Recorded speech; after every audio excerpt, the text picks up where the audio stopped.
The wind was screaming that night, not whistling, not cute, just straight up howling like it was mad at the whole world. Daniel sat close to the tiny wood stove, hands out, soaking in every bit of heat. His old flannel shirt barely kept the cold off his bones. Power had gone out hours ago. Again, he was alone, same as most nights now. Then it came, a loud, shaky pounding on the front door, 3 fast hits, then nothing, then again, harder. Daniel froze, his heart jumped into his throat. Seriously, he muttered. On a night like this? Before we dive in, do me a tiny favor. If you love emotional, twist-filled stories like this, hit that like button and subscribe. It tells YouTube, yeah, we want more of this, and it really helps the channel out. He didn't move at first. Last time he opened that door for a stranger, he paid for it. Guy had said his car broke down. Daniel had believed him. By morning, his emergency cash and the last tools from his dad were gone. Police wrote a report. Nothing happened. Since that day, Daniel had one rule. You don't open that door for anyone you don't know. The pounding came again. This time a voice with it. Please, somebody help. It was a woman's voice. High, panicked, already hoarse from yelling into the storm. Then another sound cut through the wind, a small cough, thin, weak. The kind of sound that hits you right in the chest. Daniel's grip tightened on the iron poker by the stove. He walked slowly to the window. Frost blurred the glass, but he could see shapes. A woman hunched over, someone smaller clinging to her side. He squinted. Snow was stuck to their coats. The smaller shape sagged like dead weight. Please, the woman yelled again. My daughter's sick, we're freezing out here. Every instinct in Daniel screamed, don't do it, lock the door, mind your business. But another voice pushed through in his head. His mother's voice, soft, firm. Son, poor folks don't turn away poor folks, that's not who we are. He cursed under his breath. This was stupid, this was dangerous. This was exactly the kind of thing his mom would have done. He slid back the deadbolt with a shaky hand and cracked the door just a little. Cold air slapped him in the face. The woman stood there, snow in her hair, lashes clumped with ice. Her cheeks were bright red from the wind. In her arms a little girl, 7 maybe 8, too pale, eyes glassy, breathing fast like every breath hurt. I swear I'm not here to cause trouble, the woman rushed out. We got stuck, my car slid off the road, my phone died. I saw your chimney smoke, please just somewhere warm for her. Daniel kept the poker in his right hand, half hidden behind the door. What's your name? He asked. Maya, she said. This is my daughter, Lily. Lily coughed again. That thin, rattling cough that made Daniel's skin crawl. He could slam the door, call someone, wait for what really, the snowplow, an ambulance that might not even make it up this back road. He stepped aside. Get in, he said. Hurry up before we all freeze. Maya stumbled in, clutching Lily tight. Snow fell in clumps onto his old rug. Daniel shut the door and locked it again. Sit by the stove, he said, right there. Don't touch anything else yet. He still kept his distance, poker loose in his hand, eyes sharp. Maya lowered Lily onto the sagging couch. The kid's teeth chattered. Her lips were too red, like the fever had lit her from the inside. Does she have a fever? Daniel asked. Yes, Maya breathed. It spiked in the car. I was trying to make it to my mom's place before the storm got bad, but it came in faster than they said. Of course it did. Weather guys were wrong half the time. I don't have much, Daniel said, but I've got some blankets and soup and hot water at least. Maya looked at him like he'd offered her a palace. That's more than we had 5 minutes ago, she said quietly. He watched her carefully. Her hands went straight to the kid, adjusting Lily's coat, rubbing her arms, whispering soft things only Lily could hear, not a thief's first move. Not a scammer's vibe, just a scared mom. Daniel felt something shift in his chest, annoying, inconvenient, human. He set the poker down, still close, and grabbed blankets from the back room. I'm not stupid, he said, dropping them on the coffee table.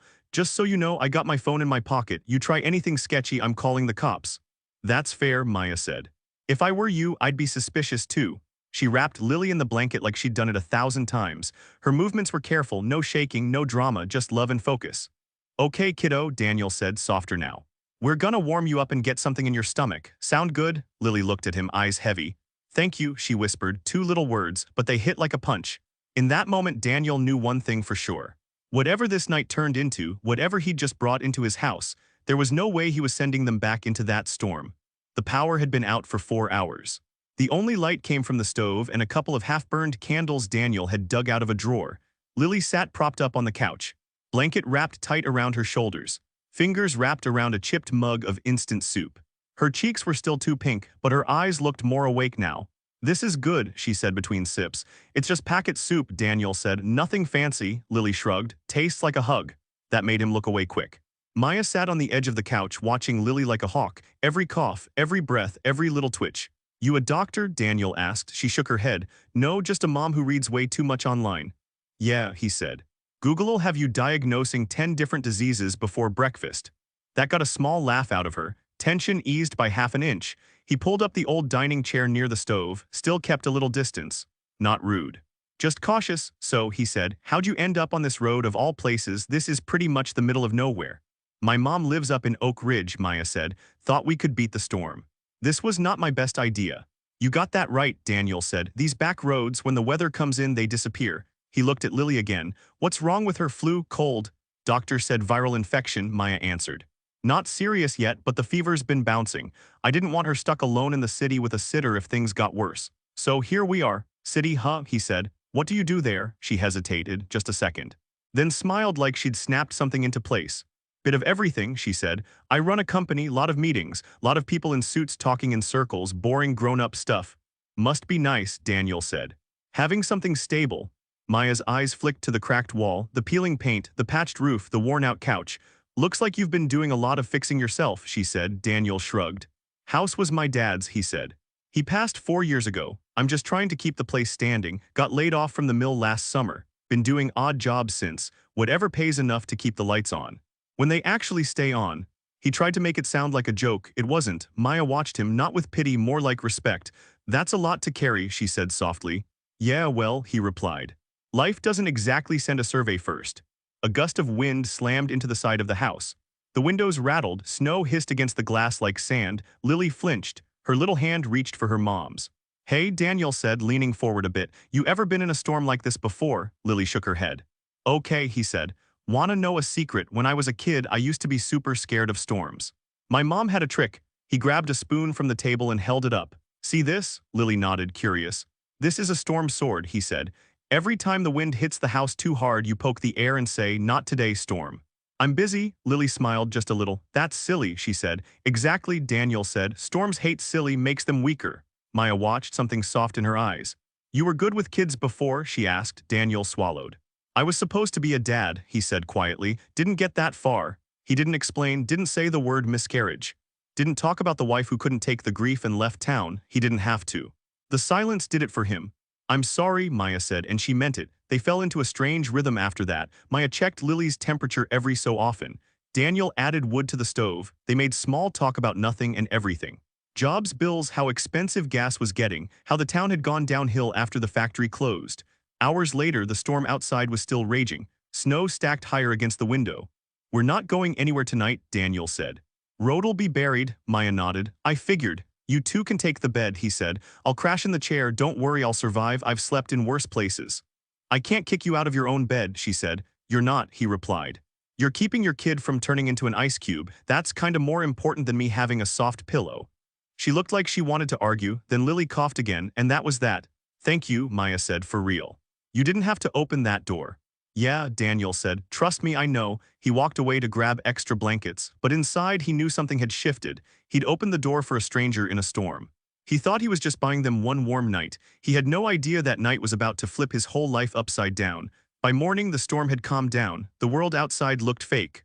White, quiet. Too clean, like someone had erased all the problems with a big snow eraser. Daniel boiled water on the stove. The power flickered once, then came back for good. Yo, look at that, he said. We're rich again. Lights and everything. Maya smiled as she helped Lily sit up. The kid looked better, tired but not scary sick anymore. How you feeling, kiddo? Daniel asked. Like I got run over by a snowman, Lily mumbled.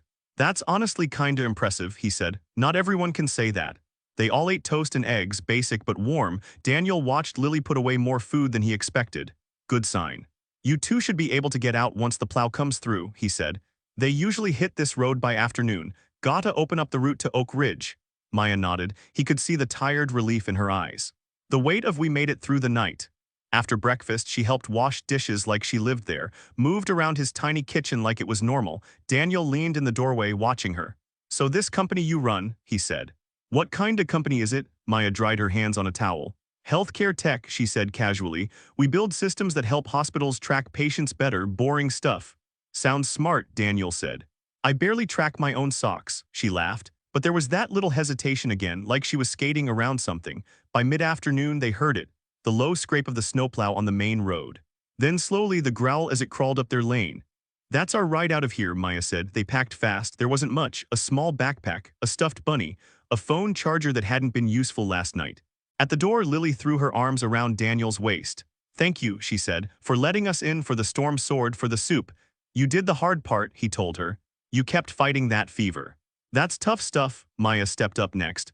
I don't know how to repay you, she said, but if you ever need anything, she pulled something from her coat pocket, a simple cream-colored card, she pressed it into his hand.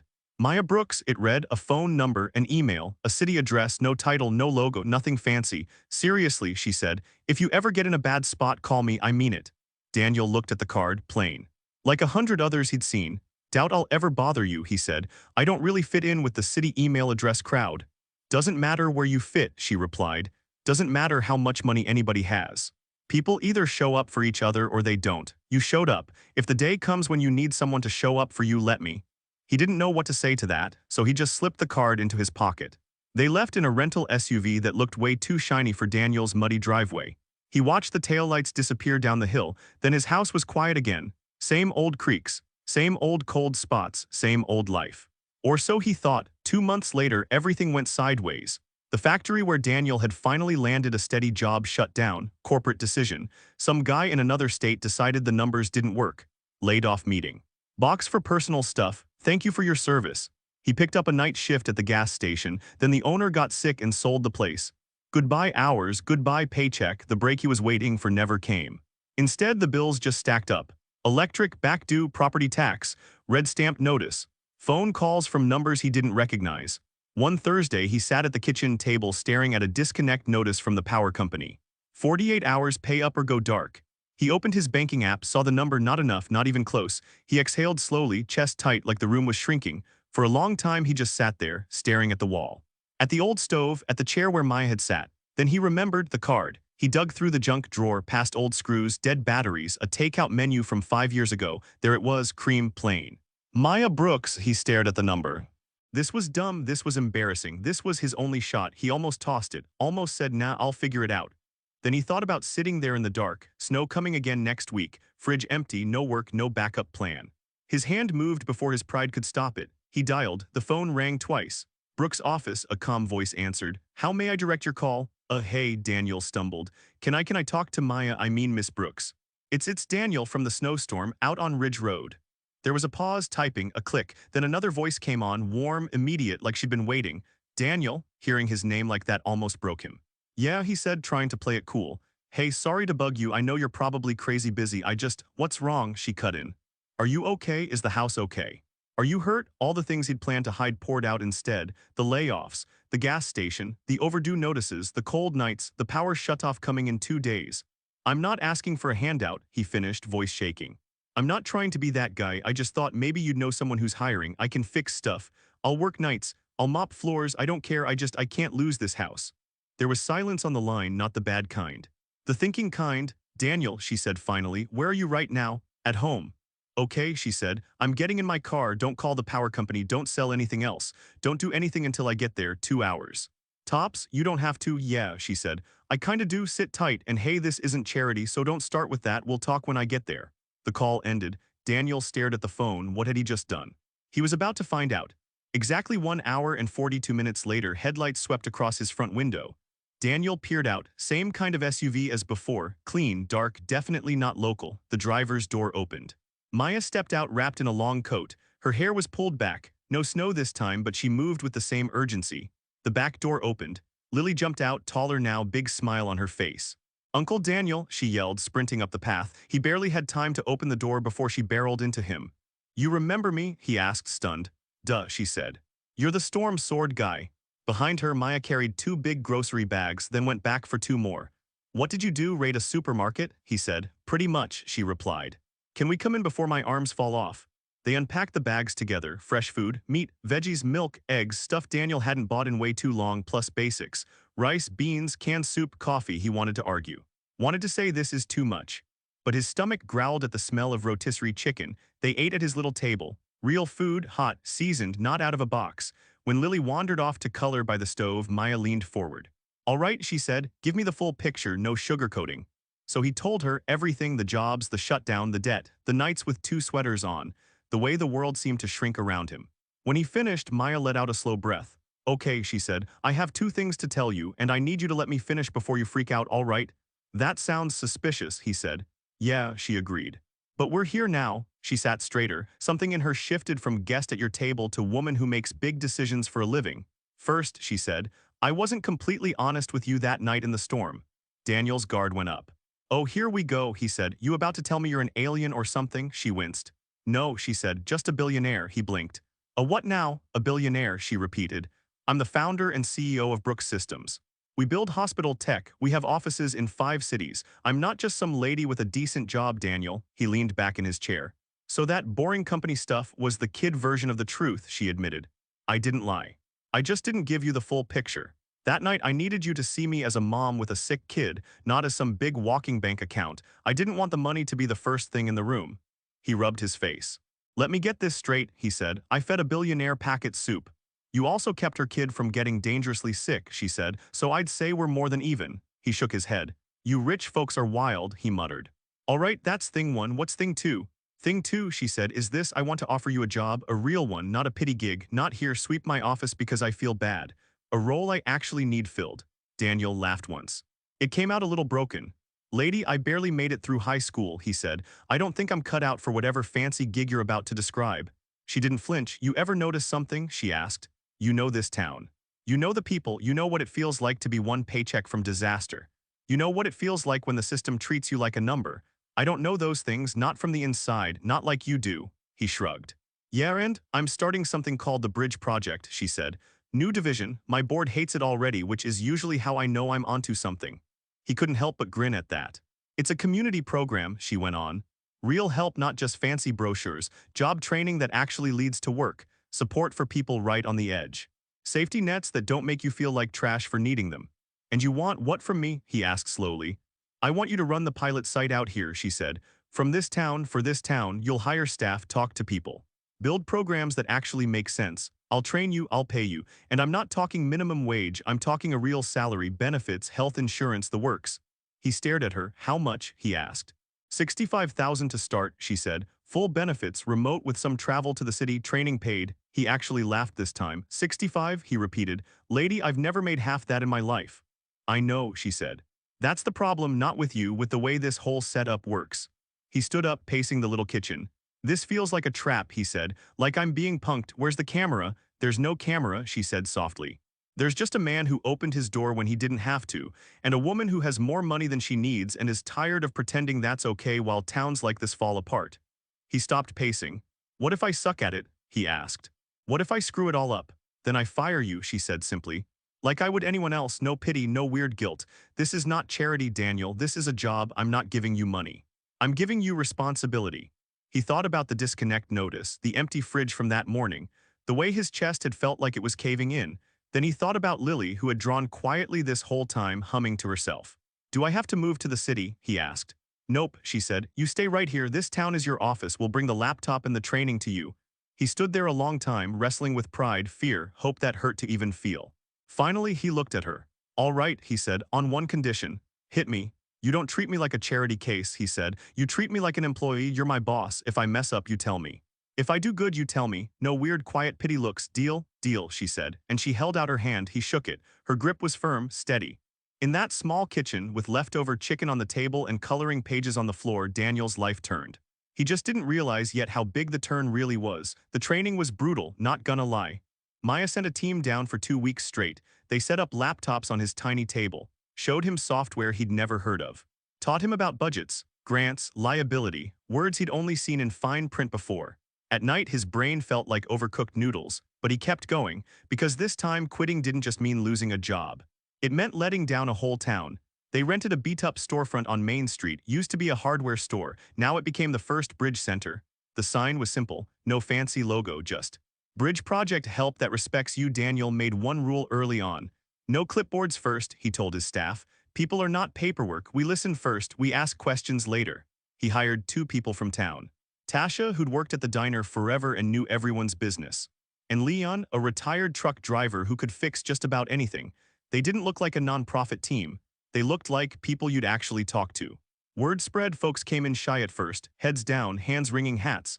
Daniel sat with them at the wobbly table, talked like they were neighbors because they were. What do you actually need? He'd ask.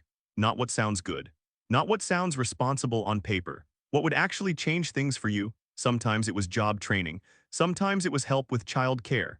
Sometimes it was just someone to call the utility company and say, hey, this person is trying.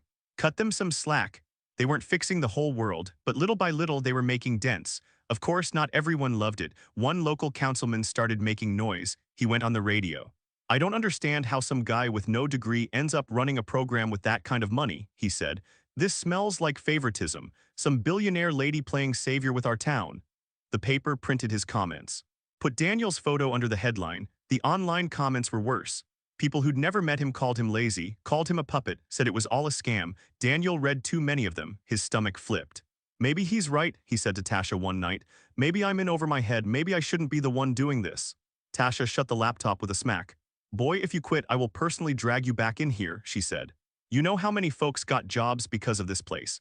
You know how many kids got daycare so their parents could work. You think a dude with 5 degrees and no dirt under his nails would have pulled that off? Sit down, breathe, drink some water, let them talk. Maya called later. You good? She asked. I'm getting roasted online, he said. That count as good where you live? That counts as you're doing something real, she said.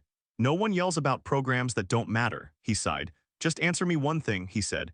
If I really start messing this up, you'll tell me, right? You won't keep me here because you feel bad for the guy who gave you soup. Daniel, she said. If you crash this thing, I will fire you so fast your head spins. I'll also help you figure out what's next, but I won't lie to you, not about this. Weirdly, that helped, so he kept going. They adjusted schedules. Opened later for people working late shifts. Changed how they did food assistance so it felt like shopping, not begging. They formed a community advisory group, folks from the housing complex, single parents, and older vet. Even the loudest critic from the neighborhood. Nothing about us without us, one woman said, so Daniel gave them real say, not just a pretend vote. It got messy sometimes. Meetings went long, people fought, but the programs got better. More people used them, more people got out of the one bad month away from disaster zone. Then came the big hit. Maya called one afternoon. I need you to come to the city, she said. Her voice was tense, boardroom voice. He rode up in a company car, sweating the whole way. In her office, she didn't waste time. The board is pulling official funding, she said. They think the project is too risky and not on brand. So that's it? Daniel asked. All these people, all this work, and some suits who have never set foot in town get to kill it. Not if we don't let them, she said. I've set up a separate nonprofit, my money, smaller budget, less fancy, more hustle. It's yours to run if you want it, but it means pay cuts, staff cuts, long hours, big stress, no safety net. So what do you say? He thought of the faces back home. The woman who got her first job in 3 years. The kid who stopped skipping meals. The old man who finally got his meds sorted. He also thought about sleep and peace and easier work where nobody threw his name around in newspapers. Then he thought about that night in the storm. And what would have happened if he'd kept the door closed? All right, he said. We keep going, we cut costs, not people. I'll take the same pay cut as everyone else, maybe worse, but we don't bail on them. Maya nodded, proud, sad. Tired? That's what I hoped you'd say, she said, but I needed you to choose it. The next months were rough. They wrote grants, held fundraisers, stretched every dollar like rubber bands. People from the community donated $5 here.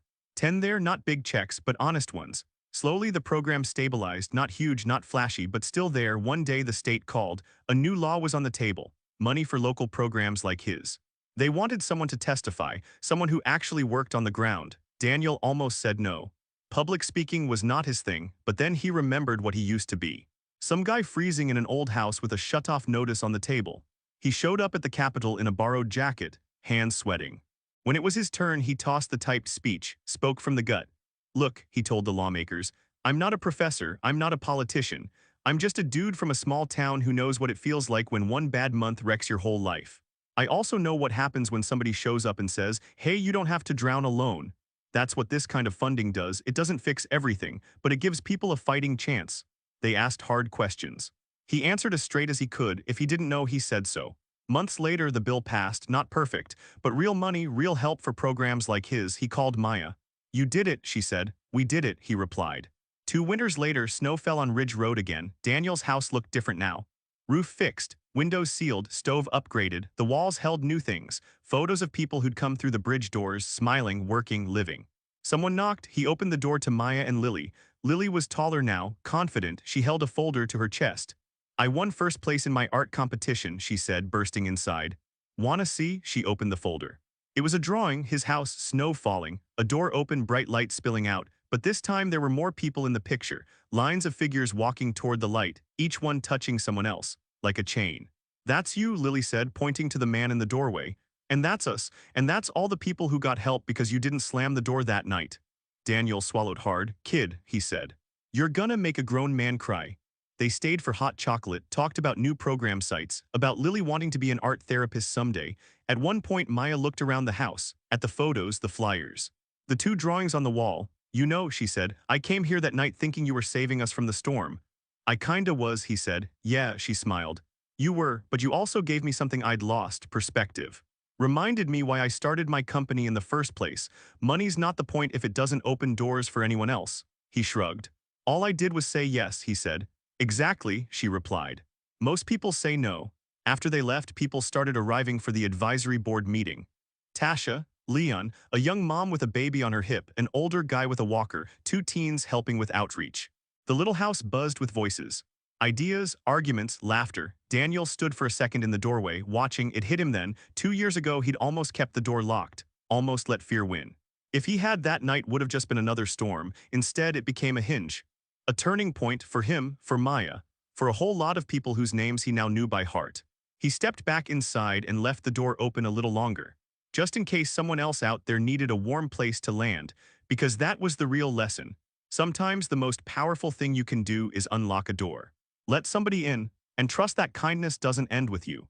Hey, if you're still here, you're a real one. Don't forget to like, subscribe, and share this video with someone who needs to hear it. Your support helps me keep bringing you more stories like this.